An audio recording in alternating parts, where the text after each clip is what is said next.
Velkommen til. Jeg har en dokumentationsopgave i virksomhedsøkonomi, hvor vi har fået udleveret det her for Intersport ApS, hvor vi har skulle gå lidt igennem med det. Vi har fået en introduktion og nogle uddrag af nogle interviewer og noget artikel, som vi kunne inddrage i vores opgavebesvarelse. Jeg har fået de følgende stillede opgaver, som jeg har haft løst i min Excel-ark, hvor jeg er kommet ind på nogle regnskaber og nogle opstillinger af resultatopgørelser, balancer og så videre, som jeg vil gennemgå med jer nu. Jeg har fået det her rapport og regnskab fra Sporthuset Horsens ApS, altså Intersport, hvor der er deres resultatopgørelse med alt, hvad der hører til i det. Jeg har fået deres aktiver og deres passiver, som jeg har kunne bruge i de næste par faner hernede. Yderligere har vi fået et ABC-spørgsmål, hvor vi havde i gruppe 6 fået spørgsmål, der lyder på, hvor vi skulle forklare forskellen på et resultatbudget og et likviditetsbudget. Og et resultatbudget viser de forventede indtægter og omkostninger, samt det forventede resultat, man har over en periode, hvor likviditetsbudgettet viser de forventede ind- og udbetalinger for en periode, og altså den likviditetsreserve, man har i slutningen af perioden, som består af ens kassebeholdning, bankindestående, disponible beløb, kassekreditten. De minder lidt om hinanden, men er ikke det samme. Yderligere har vi fået opgave B. Hvad er en afskrivning? Og en afskrivning er noget, man laver på ens anlægsaktiv, altså et aktiv, man vælger at indkøbe, som er nødvendigt for at opstarte sin virksomhed. Det kunne være lagermøbler eller en kassedisk eller så videre. Og det bliver ikke ved med at have samme værdi i takt med, at det bliver brugt. Så der er en værdiforringelse, og det er det, man kalder en afskrivning. Det er ikke noget, som direkte påvirker likviditeten i ens budget, men det er nogle penge, som aktivet falder i værdi per år. Opgave C, kapacitetsomkostninger, og hvad det er for noget. Og jeg er blevet bedt om at give 5 eksempler, og der kommer jeg med, at det kan være sådan noget som husleje, forsikringer, fastlønnet personale, vand og varme, rengøring og vedligeholdelse. Og kapacitetsomkostninger, faste omkostninger, de er ikke, de er konstante uanset mængden af afsætning og hvad der ellers sker i virksomheden, så har man stadig det samme beløb, man skal betale til husleje, forsikringer og andre faste poster som det her. Så vi er blevet bedt om at sætte en resultatopgørelse op i bidragsform, så det har jeg selvfølgelig gjort. Der har jeg taget de tal, jeg kunne finde inden fra saldobalancen for virksomheden og sat dem ind her, hvor jeg har fået bruttoavancen, dækningsbidrag, indtjeningsbidrag, resultat for renter, før skat og årets resultat totalt.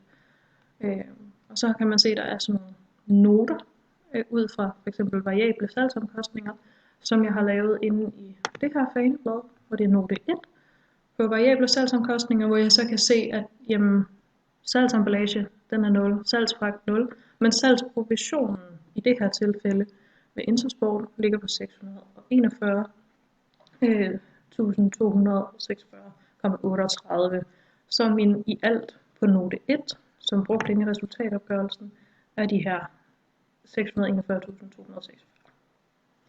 Og ellers dernede af det samme med de andre noter.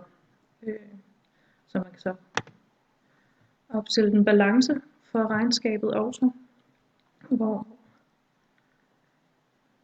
hvor man kan se på de aktiver og passiver, som jeg fandt inde i saldobalancen herinde, at der er nogle anlægsaktiver, der er nogle finansielle aktiver, anlægsaktiver, som går ud over de her, som er sådan nogle fysiske ting. Så det er et deposita hernede, hvor heroppe er det sådan noget som biler, inventar og IT-udstyr. Igen, se i noten, at det er noget, jeg har lavet inde i det andet faneblad, vi kigger på bagefter. Andre aktiver, så er der omsætningsaktiverne, altså handelsvarer, tilgodehavende for salg, hvad der er i kassen, og ens bankindestående. Og der har jeg udregnet diverse ting, at jeg har anlægsaktiver for i alt 22.410, altså mine biler og mit inventarudstyr. Og så har jeg omsætningsaktiver for i alt de her 2.745.262 kroner, som giver aktiver i alt på lige knap 3 millioner her. Så har jeg gjort det samme fundtallene fra saldobalancen og sat ind over på passivsiden.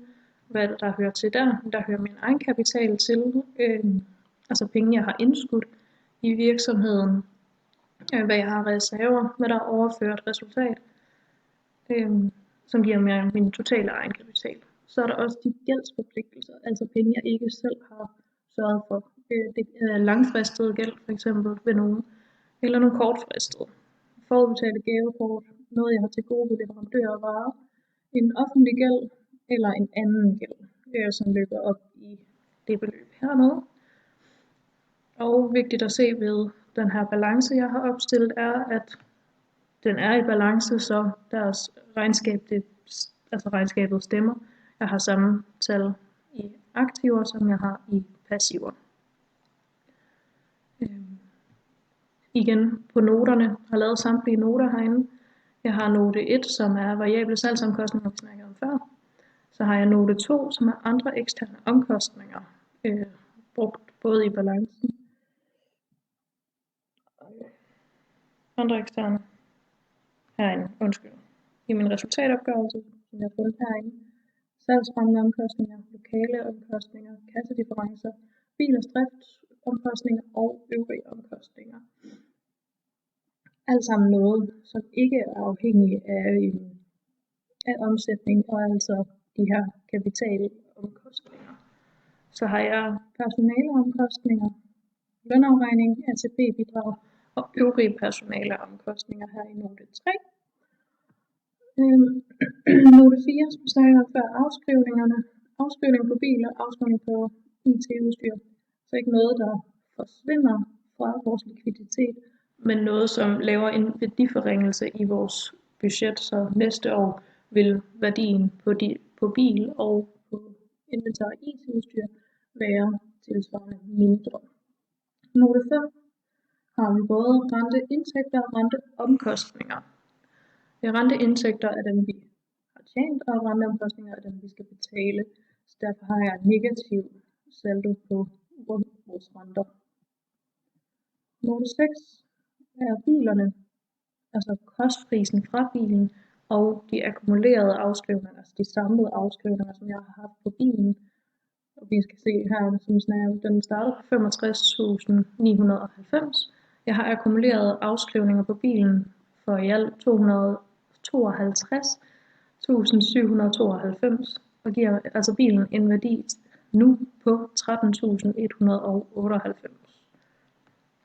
Note 7 er ideen lidt det samme som og ved note 6. Det her det er bare for mit inventar og IT-udstyr. Altså jeg har kostprisen og de akkumulerede afskrivninger på inventar og IT.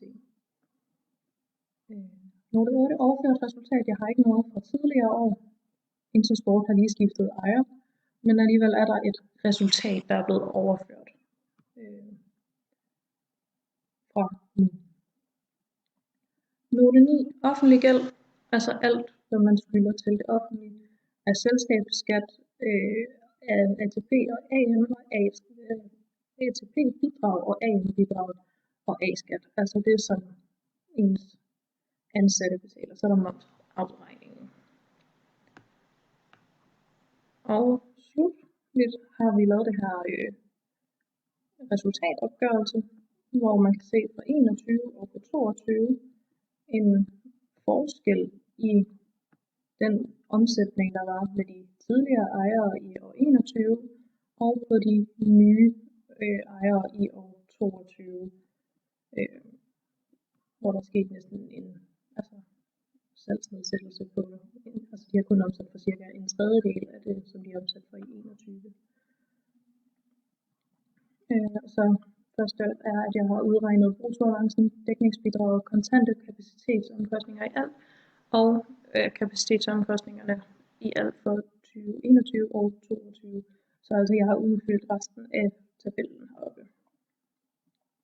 Jeg har udregnet følgende nøgletal, så kan bruges til at sige noget omkring virksomhedens udvikling. Hvor jeg har udregnet en overskudsgrad, jeg har udregnet dækningsgrad og bruttoavanceprocenten. Og kort fortalt, så bruttoavanceprocenten fortæller, hvor meget omsætning der er tilbage, når mit varebeløb er trukket fra.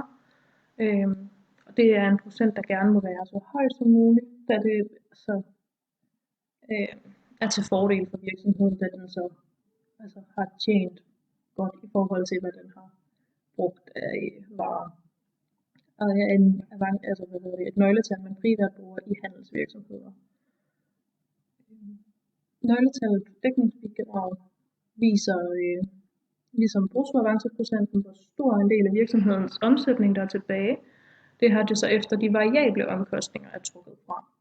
Det er noget, man bruger mere i produktionsvirksomheder, fordi de bruger mere de her variable omkostninger i forhold til, når de skaber det her produkt. Hvor meget har de tilbage, når de har brugt det, som de skulle for at lave det her produkt. Overskudsgrad, relevant for alle. Det viser, hvor stor en del af virksomhedens omsætning, der bliver til overskud.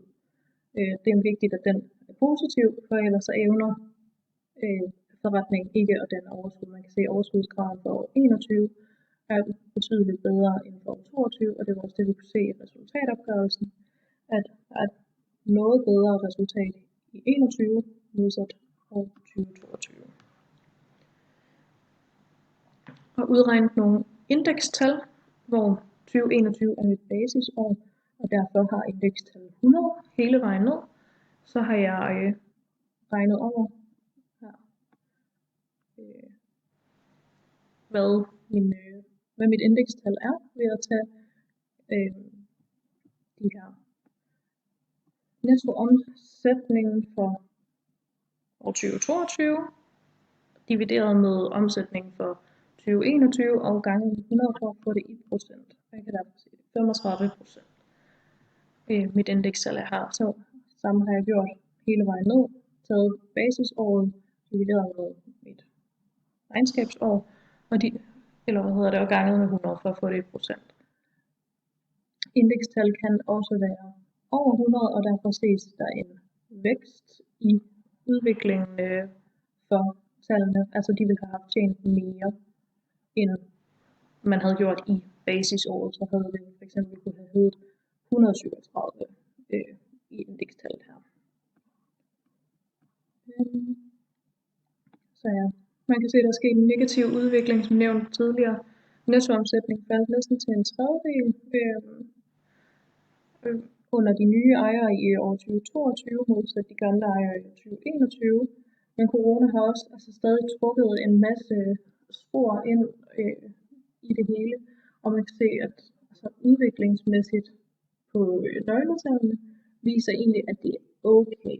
Dækningsgraden er næsten den samme, og sammen er bruttoavanceprocenten, men stadig formår de at bruge flere penge, end de tjener, som man kan se her i nøgletallet med overskudsgraden, som er noget lavere end i 2022, end det var i 2021.